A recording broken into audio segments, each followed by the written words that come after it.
Այսօր բյուրոյի նիստին կներկայացվեն օրենսդրական փոփոխություններ, որոնք վերաբերում են արագության գերազանցման համար սահմանված վարչական պատասխանատվությանը։ Փոփոխությունները կատարվում են վարչական իրավախախտումների օրենսգրքում։ Նախագծի համաձայն ժամում 15 կիլոմետրից ավելի, բայց ոչ ավելի քան 30 կիլոմետր արագության գերազանցման համար տուգանքը 100 լարի փոխարեն կկազմի 50 լարի։ Ժամում 30 կիլոմետրից ավելի, բայց ոչ ավելի քան 40 կիլոմետր արագության գերազանցման դեպքում տուգանքը կմնա 100 լարի։ Ժամում 40-ից 50 կիլոմետր արագության գերազանցման համար տուգանքը 300 լարի փոխարեն կկազմի 100 լարի։ Իսկ ժամում 50 կիլոմետրից ավելի արագության գերազանցման համար 300 լարի պատժաչափը կմնա անփոփոխ։ Մեկ անձ ձերբակալվել է խոշոր չափերով թմրամիջոցների ապօրինի ձեռքբերման, պահպանման եւ իրացմանը նպաստելու մեղադրանքով։ Ոստիկանությունը մեղադրյալից իրականացրել է թմրամիջոցների վերահսկվող գնում, ինչպես նաեւ այդ գնման գաղտնի աուդիո տեսաձայնագրություն։ Մեղադրյալը թմրամիջոցների վաճառքը փորձում էր նաեւ այսպես կոչված առաքիչների օգնությամբ։ Նա թմրամիջոցներ գնելու ցանկություն ունեցող անձանց առաջարկում էր միանալ հանցավոր սխեմային զգալի վարձատրության դիմաց։ Հանցագործությունը նախատեսում է մինչև 20 տարվա կամ ցմահ ազատազրկում։ Շվեյցարիայում ավարտվել է ԱՄՆ-ի եւ Իրանի միջև բանակցությունների առաջին փուլը։ Միջնորդները Կատարը եւ Պակիստանը համատեղ հայտարարության մեջ դրական են գնահատում հանդիպման արդյունքները եւ զրուցում առաջընթացի մասին։ Կողմերը համաձայնել են, որ Հորմուզի նեղուցում առևտրային նավերի անվտանգ նավարկությունն ապահովելու նպատակով կստեղծվի հատուկ կապի ալիք։ Իրանը պարտավորվում է աշխատել նեղուցով անցումների ընթացքում միջատებերի եւ թյուր ըմբռնումների կանխարգելման ուղղությամբ։ Այս ժամկետը ներառում է 60 օր։ Բացի այդ, կողմերը համաձայնել են ստեղծել Լիբանանի հարցերով համակարգող խումբ, որի նպատակը Լիբանանում ռազմական գործողությունների դադարեցման ապահովումն է։ Միաժամանակ Իրանի արտաքին գործերի նախարար Աբբաս Արաղչին հայտարարել է, որ իրանական նավթի նկատմամբ պատժամիջոցները կասեցվել են, իսկ արտերկրում սառեցված իրանական ակտիվների մի մասը ապասառեցվել է։ Ինչպես Իրանի արտաքին գործերի նախարարության խոսնակն է հայտարարում, Իրանը սկզբում հրաժարվել էր շարունակել բանակցությունները ԱՄՆ-ի հետ այն բանից հետո, երբ Թրամփի սպառնալիքները հնչել էին մամուլի հետ հարցազրույցում։ Տեխնիկական բանակցությունները Շվեյցարիայում կշարունակվեն նաև ընթացիկ շաբաթվա ընթացքում։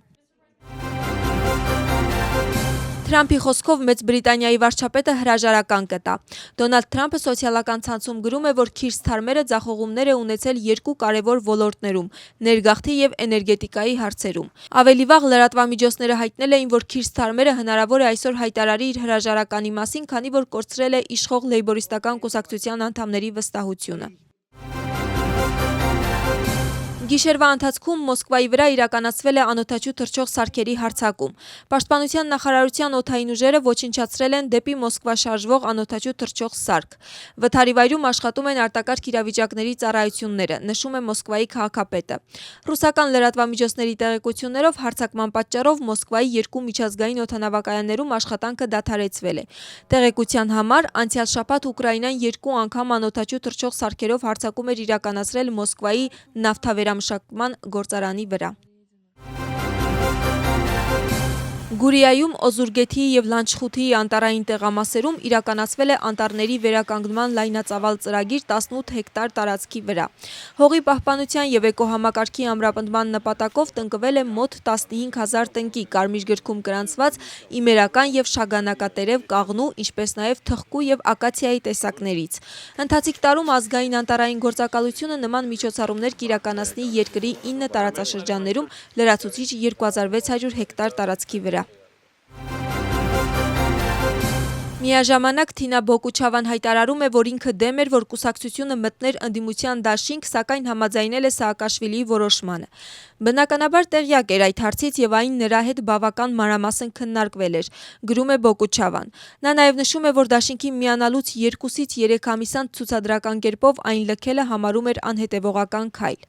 Բոկուչավան զրուցում է նաեւ ներքին կուսակցական խնդիրների մասին։ Նախագահ Սաակաշվիլիի, քաղաքական խորհրդի նախագահ Լևան Խաբեյշվիլիի եւ Թբիլիսի կազմակերպության առանցքային դեմք Իրակլի Նադիրաձեի բանտարկված լինելու պայմաններում առանց որևէ ֆինանսական ռեսուրսի եւ մշտապես լուծարման վտանգի առջեւ կանգնած այնուամենայնիվ գոյատևեցինք։ Չկարողացան մեզ լուծարել, չկարողացան մեզ վերացնել։ Սա առաջին հերթին մեր աննկուն աջակիցների վաստակն է։ Գոյություն ունեցող մարտահրավերները պետք է հաղթահարենք բաց, ներառական, անկեղծ եւ ժողովրդավարական ներքին կուսակցական քննարկումների միջոցով, որոնցում կմասնակցեն բոլորը, գրում է Թինա Բոկուչավան։ Ազգային շարժման մեջ եւս մեկ հակասության պատճառ է դարձել բանտում գտնվող Լևան Խաբեիշվիլիի կողմից սոցիալական ցանցում հրապարակված գործողությունների ծրագիրը։ Վրաստանում երբեք չի լինի նույնասեռ ամուսնություն, այսպես է սկսվում Լևան Խաբեիշվիլիի համաձայնության 5+1 կետը եւ շարունակվում ընտանեկան արժեքների մասին զրուցելով։ Խաբեիշվիլին իր առաջարկի մեջ շեշտը դնում է Աստծո հանդեպ սիրո, եկեղեցու դերի ուժեղացման, երկրում ներգաղթի քաղաքականության խստացման, օկուպանտ Ռուսաստանի նկատմամբ ռացիոնալ եւ պետականամետ քաղաքականության իրականացման վրա։ +1 կետն է Վրաստանն առանց Իվանիշվիլիի։ Խաբեիշվիլին համոզված է, որ նշված հարցերի իրականացման դեպքում իշխանության քարոզչությունը կավարտվի եւ հնարավորություն կստեղծվի աշխատելու եվրոպական ինտեգրման եւ տնտեսական բարեկեցության ուղղությամբ։ Այս տեսլականը կուսակցության ներսում ունի կողմնակիցներ, սակայն Միխեիլ Սաակաշվիլիի կողմից կուսակցության նախագահի թեկնածու անվանված Նանուկա Ժորժոլյանին քննադատում է Լևան Խաբեիշվիլիի մոտեցումները։ Ոչ միտեղ գրված չէ, որ այս երկրում նույնասեռ ամուսնությունը որևէ մեկին անհանգստացնում է։ Երբ ասում ենք, որ ժողովուրդը պետք է միավորվի, չենք կարող նկատի չունենալ բոլորին, իսկ բոլորը նշանակում է բոլորը։ Սոցիալական ցանցում գրում է Նանուկա Ժորժոլյանին։ Լևան Խաբեիշվիլիի հրապարակմանը արձագանքում են քաղաքական գործիչները։